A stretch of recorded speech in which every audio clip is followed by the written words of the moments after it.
I am standing in my corner office right now, looking out at the Columbus skyline. On my desk sits an old family photograph, edges worn from years of handling. 28 years of history captured in one frame. I used to believe that family meant fairness, that blood guaranteed loyalty. But some lessons only reveal themselves when you are pushed out the door you helped build. 2 years ago, my parents made a decision that changed everything. They gave away my future without asking. Before I share what happened next, I would love to know where you are watching from today. Drop your city or country in the comments below. If this story resonates with you, please hit that like button and subscribe to join our community. Now, let me take you back to where it all started, to a dinner table where my future was decided without me. My name is Jermaine, and I grew up in the shadow of Wilson Hardware Supply. My father, Harold, started that company when he was 34 years old using his entire savings and a small loan from my grandfather. By the time I was born, the business had grown into something real. 3 stores across the Columbus area, a warehouse full of construction materials, and a reputation that contractors trusted. My mother, Dorothy, handled the books from day one. She knew every penny that flowed in and out of that company. Together, my parents built something from nothing. They raised 2 sons in the process. My older brother Marcus came first 5 years before me. From the moment he could walk, everyone called him the heir apparent, the firstborn, the one who would carry on the Wilson name. I was the second son, the backup plan nobody talked about. But here is the thing about being overlooked. You learn to work harder. You learn to prove yourself in ways that words never could. I started working at Wilson Hardware when I was 16 years old. While my friends spent summers at the lake, I spent mine in the warehouse learning inventory systems, memorizing product codes, sweating through Ohio humidity while loading trucks. After high school, I went to Ohio State and earned my degree in business administration. Marcus never finished college. He dropped out after 2 years, saying he did not need a piece of paper to run a family business. Our parents never pushed him to go back. When I graduated, I returned to Wilson Hardware full-time.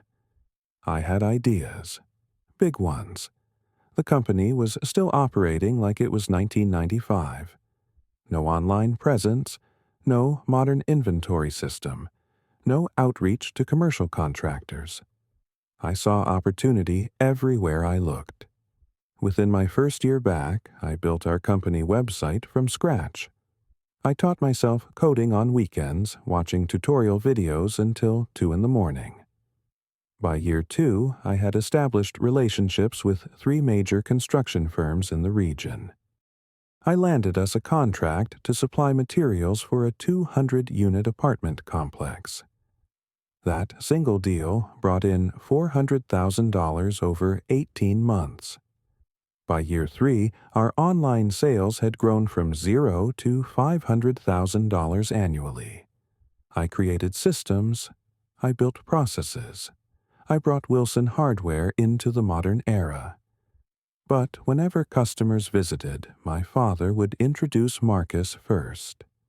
At family dinners, my mother would say things like, "Marcus will lead this company to great heights someday."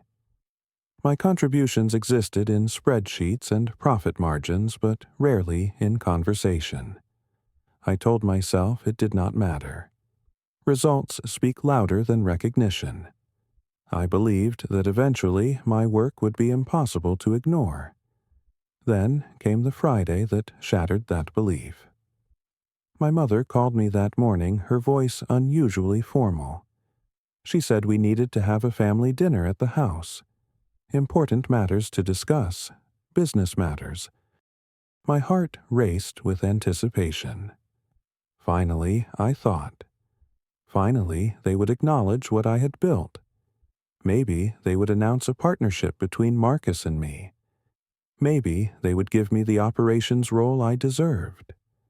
I prepared for that dinner like it was a board presentation. I printed out my 5-year expansion plan. I organized financial projections. I rehearsed talking points about market opportunities in Cleveland and Cincinnati. This was my moment. When I arrived at my parents' house, the dining room smelled like smoked ribs. My mother had prepared Marcus his favorite meal. The table was set with the good china, the kind we only used for holidays. My father sat at the head of the table, his expression unreadable. Marcus arrived 20 minutes late. No apology, no explanation. He just walked in, kissed our mother on the cheek, and sat down like the world revolved around his schedule. My father did not say a word about his tardiness. He simply smiled and waited. Something cold settled in my stomach. A warning I should have heeded. We ate in near silence for the first 15 minutes.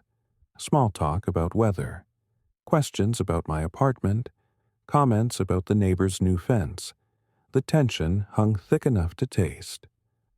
Finally, my father cleared his throat and set down his fork. He said he had been thinking about the future, about retirement, about legacy. He said he and my mother had made a decision regarding the company. I leaned forward, my presentation folder ready beneath my chair. Then he said the words that broke something inside me. He announced that Wilson Hardware Supply would be transferred entirely to Marcus. 100% ownership. Effective immediately upon my father signing the papers next month. The reason he explained was simple. Marcus was the firstborn. That was the tradition. That was how it had always been done in our family. I sat there frozen. My ears rang. Surely I had misheard him. I asked about my 14 years of work, the systems I built, the contracts I secured, the revenue I generated. My father nodded slowly. He said I had done excellent work and that Marcus would be lucky to have me continue as an employee. He mentioned something about a competitive salary, a good position, under Marcus. I looked at my mother. She was staring at her plate, pushing green beans around with her fork. She would not meet my eyes. I looked at Marcus. He sat there with a small smile playing at the corners of his mouth. Not surprised, not uncomfortable. He had known. He had probably lobbied for this outcome. My brother, who had never stayed past 5 o'clock, who had never learned the inventory system, who called customers by wrong names and blamed staff for his mistakes. The presentation folder beneath my chair felt like a cruel joke. I left it there when I walked out that night. Over the following weeks, I tried everything. I requested a private meeting with my father at the office. I brought my 5-year plan. I showed him projections that could double our revenue. I proposed splitting the company with each brother managing different divisions. He shook his head before I finished speaking. The decision was made, he said. I was making this harder than it needed to be. I went to my mother next, hoping she might advocate for fairness. We sat in her kitchen, the same kitchen where she had bandaged my scraped knees as a child. I asked her how she could support this. Her response still echoes in my mind. She said Marcus needed this more than I did, that I was smart enough to figure things out on my own. Then she said something that felt like a knife. She told me not to be selfish. She said family was more important than money. Family. The word tasted like ash. A week later, Marcus called me. His voice carried that particular tone of someone doing you a favor. He offered me the position of operations director. $75,000 a year. I would report directly to him. No seat at the strategy table, no equity, no voice. He presented it like a gift. I spent that night alone in my apartment, sitting in darkness. 14 years. I had given 14 years to a company that would never be mine. I had sacrificed weekends, relationships, opportunities.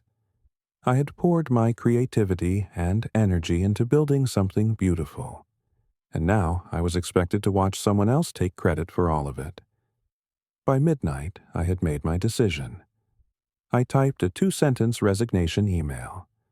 I sent it to Marcus and copied my father. It simply said that I appreciated the offer, but I would be pursuing other opportunities. No begging, no threats, no explanations, just goodbye. My father called once. He said I was being impulsive, that I would regret this. My mother texted me a single message. She wrote that I would be sorry for my decision. Marcus never responded at all. The first 3 months nearly destroyed me. I had $42,000 in savings. That was everything. My entire safety net. I found a studio apartment on the outskirts of Columbus where the rent was cheap and the walls were thin. That cramped space became my office, my bedroom, my entire world.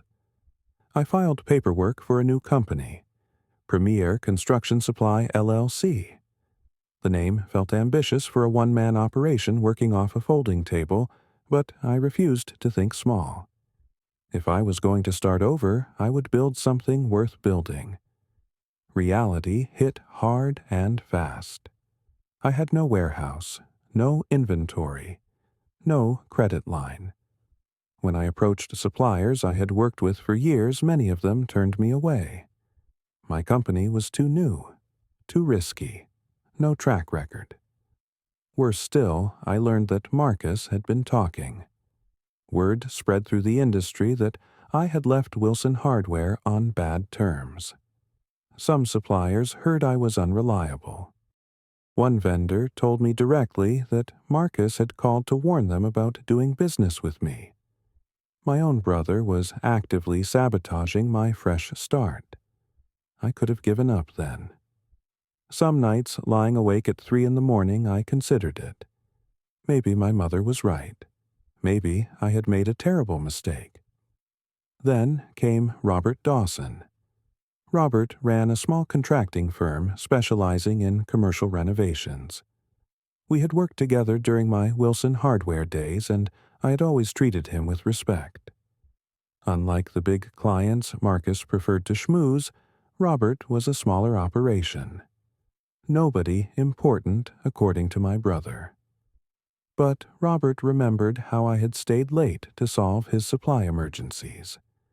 He remembered the time I personally delivered materials to his job site on a Sunday because his timeline was tight. So, when I called him about Premier Construction Supply, he did not hesitate. He placed my first order. $12,000 of materials for a school renovation project. It was not a fortune, but it was everything. It was validation. It was proof that my reputation had value beyond my last name. I used that order to establish credit with a small regional supplier. I rented a van and delivered those materials myself, arriving at Robert's job site at 6:30 a.m. When his crew saw me unloading bags of concrete mix in a button-down shirt, they laughed. But Robert shook my hand and told me he respected the hustle. That $12,000 became my foundation. I analyzed the market obsessively during those early months. I visited job sites. I talked to contractors. I listened to their complaints. And I discovered something interesting. The big suppliers companies like Wilson Hardware focused on large accounts. They catered to major construction firms with massive orders. But smaller contractors, the guys running crews of 5 or 10 workers, often got ignored. Their orders were delayed. Their calls went unanswered.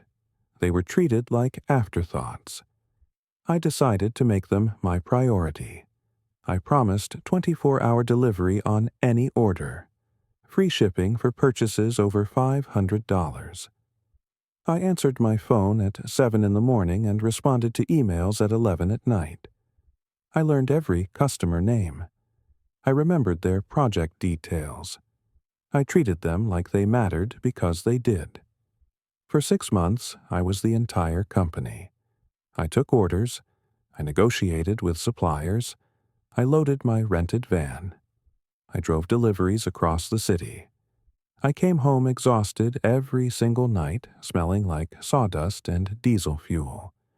But the numbers started climbing. By month 6, I had 15 regular customers. Monthly revenue reached $80,000. I finally hired my first employee. His name was Kevin, and he had worked at Wilson Hardware for 12 years before Marcus laid him off to make room for one of his college buddies. Kevin understood the business inside and out. More importantly, he understood why I had left. He became my first true believer. Year 1 ended with results I could barely comprehend. I leased a 5,000-square-foot warehouse in the industrial district. I purchased our first delivery truck, a used Ford, with 150,000 miles that somehow kept running. Our team grew to 5 people, all of them hard-working souls who believed in what we were building. Total revenue for year 1 hit $1.2 million. Then came the contract that changed everything. A regional hospital was undergoing a major expansion. $40 million project. Multiple contractors involved. The construction management firm handling materials procurement had heard about Premier Construction Supply from one of our smaller clients. They invited me to bid on the supply contract. I spent 2 weeks preparing that proposal. Every detail perfect. Every price competitive. Every delivery timeline guaranteed. We won the contract. $800,000 over 18 months. It was the kind of deal Wilson Hardware had never secured in their entire history. The kind of deal Marcus had always said was beyond our reach. Meanwhile, I heard updates about my former family business through Kevin. He still had friends there. The news was not good. Marcus had fired most of the experienced staff within his first year. He replaced them with his friends and former fraternity brothers. Guys who showed up late and left early. Guys who did not know the difference between galvanized and stainless steel. Customer complaints increased. Delivery times slipped.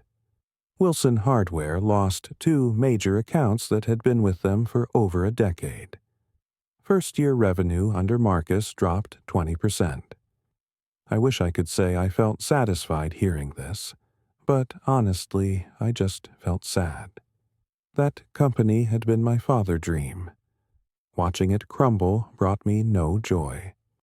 Year 2 arrived like a vindication I never expected. Premier Construction Supply exploded. I opened a second location in Cleveland. Revenue climbed to $3.8 million. Our team expanded to 18 employees, and we were still hiring. I signed exclusive supply agreements with 3 major construction firms across Ohio. The Columbus Business Journal featured me in their Rising Entrepreneurs issue. The Chamber of Commerce gave me their annual award for fastest growing small business. I bought a house, a real house with a yard and a garage. I paid off every debt I had ever carried. I was 32 years old, and I had built something real, something mine. Wilson Hardware, by contrast, was dying. Marcus had closed 2 of the 3 stores. Only the original location remained, and it was hemorrhaging money. The company owed $250,000 to various creditors. Marcus had sold his car, his boat, the expensive watch our parents gave him for his 30th birthday. I heard he had moved back in with our parents, the heir apparent returning to the nest with nothing to show for his inheritance. Then, on a random Tuesday afternoon in October, my phone rang. It was my mother. I had not heard her voice in almost 2 years. She sounded different, smaller somehow. The confidence that once defined her had cracked. She spoke in halting sentences full of pauses and restarts. She told me Marcus was in trouble. The business was failing. "Your father is so stressed," she said. "His blood pressure is dangerously high. The doctors are worried." Then came the question I had been waiting for without realizing it. She asked if I would help, if I could invest in Wilson Hardware, save the family business, save my brother. I told her I would think about it. 3 days later, they came to my office, all 3 of them. My father looking older than I remembered. My mother clutching her purse with white knuckles. Marcus standing slightly behind them, unable to meet my eyes. My father did the talking. He explained the situation, the debts, the failing contracts, the employees who had already left. He said they needed $300,000 to stabilize operations and pay down creditors. He asked if I would consider buying out the company, or at least investing enough to keep it alive. He called it a family matter. He said blood should help blood. I sat behind my desk listening to every word. I watched Marcus shift his weight from foot to foot. I watched my mother dab at her eyes with a tissue. I watched my father struggle to maintain his dignity while asking his younger son for rescue. I thought about that dinner 2 years ago, the smoked ribs, the good china, the smile on Marcus' face when my future was handed to him like a birthday present. I thought about my mother telling me not to be selfish. I thought about the $12,000 order from Robert Dawson, the rented van, the nights I slept 4 hours because I was too busy building something from nothing. Then I opened my desk drawer. I pulled out a small stack of brochures, information packets from 3 local banks and 2 small business lending organizations. Details about loan programs, credit lines, financial assistance for struggling businesses. I slid them across the desk toward my father. I told them these might help explore their options. I told them that I built my company without family money, and I believed they could find their own path forward. Marcus stood up abruptly. His face flushed red. For a moment I thought he might yell or throw something, but my father reached out and placed a hand on his arm. The fight drained out of Marcus as quickly as it had appeared. My mother called me heartless, cold. She said she never thought her own son could be so cruel. I looked at her and spoke calmly. I told her I learned from the best teachers in my life. They left without another word. I sat alone in my office for a long time after that. The sun set through my window. The city lights flickered on one by one. I did not feel victorious. I did not feel vindicated. I just felt free. The weeks following that meeting were harder than I expected. I replayed the conversation in my mind constantly. The look on my father's face. The tears in my mother's eyes. Even Marcus, humbled and silent, lingered in my thoughts. Some nights I wondered if I had been too harsh. Maybe I should have helped. Maybe I could have been the bigger person showing grace to those who had shown me none. I started seeing a therapist, a woman named Dr. Patricia Hammond, who specialized in family trauma and boundary setting. She helped me understand that my feelings were valid, that protecting myself was not the same as cruelty, that I could love my family from a distance without letting them destroy what I had built. Slowly, I began to heal. I invested energy into relationships that nourished me. Kevin became more than an employee. He became a friend. The contractors who had believed in me during the early days became part of my extended network. We had barbecues. We celebrated holidays. We built community. I met a woman named Lisa at a charity event downtown. She taught 4th grade at an elementary school in Westerville. She had never heard of Wilson Hardware or Premier Construction Supply. She just saw me, Jermaine, a guy who worked too hard and had told terrible jokes and genuinely cared about people. We started dating. For the first time in years, I had something in my life that had nothing to do with business or family drama. 6 months after our meeting, Wilson Hardware officially closed its doors.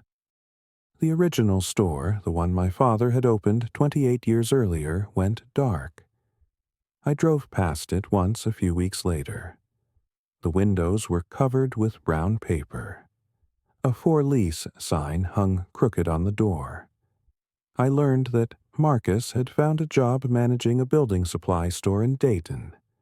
Not an ownership role, just a regular management position. Our parents helped him get the interview. My father had a minor stroke shortly after the business closed. He recovered, but it scared everyone. My mother sent me an email, formal and distant, informing me of his hospitalization. I sent flowers to the hospital. I did not visit, but I set up an anonymous monthly transfer to my parents' bank account. Enough to help with medical bills and living expenses. They never knew it came from me. I did not do it for forgiveness or reconciliation. I did it because it was the right thing to do. Because, despite everything, I did not want them to suffer. About a year later, Marcus called me. His voice sounded different, quieter. The arrogance had been sanded away by failure. He apologized. He said he knew he did not deserve my forgiveness, but he wanted me to know he was sorry. For taking what was not his. For not standing up for me. For believing he was entitled to something he never earned. I listened without interrupting. When he finished, I told him I heard him. I did not promise forgiveness. I did not offer friendship. But I acknowledged his words. It was more than I thought I could give. Maybe someday it will become more. Maybe not. Today, Premier Construction Supply operates 5 locations across Ohio. Annual revenue exceeds $12 million. I employ more than 50 people, many of whom came from Wilson Hardware. They deserved better than what Marcus gave them. I try to provide that. I have a management team now. People I trust to run operations while I focus on strategy and growth. I take weekends off. I go to Lisa niece dance recitals. I have dinner with friends who have become family. The photograph on my desk remains. That old Wilson family portrait, creased and faded. But next to it sits a newer frame. My Premier Construction Supply team at our annual holiday party. Smiling faces. People who chose to build something with me.